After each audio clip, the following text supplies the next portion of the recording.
السلام علیکم، بسم اللہ الرحمن الرحیم۔ اور اگر اللہ لوگوں کے ہر کرتوت پر ان کی فوراً پکڑ کرنے لگتا تو اس زمین پر کوئی جاندار باقی نہ چھوڑتا۔ سورہ فاتر۔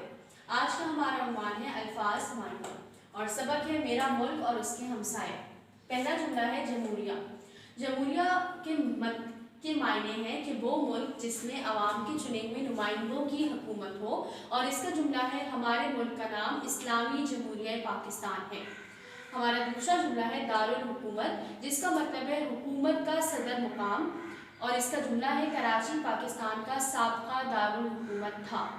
ہمارا تیسرا جملہ برادرانہ تعلقات، یعنی کہ بھائیوں جیسے تعلقات۔ ترکی کے ساتھ پاکستان کے برادرانہ تعلقات ہیں۔ مملکت، جس کا مطلب ہے حکومت یا ریاست۔ آپ صلی اللہ علیہ وسلم نے اسلامی مملکت کی بنیاد رکھی۔ سیاح، سیاح اس کو کہتے ہیں جو بہت سیر کرتا ہو، سیر کرنے والا ہو، اور اس کا جملہ ہے پاکستان میں ہزاروں کی تعداد میں سیاح آتے ہیں۔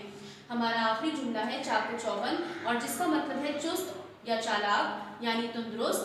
تو اس کا جملہ ہے میرے دادا ایک چاق و چوبند انسان ہیں۔ پیارے بچوں، امید کرتی ہوں آپ کو سمجھ آیا ہوگا۔ جزاک اللہ۔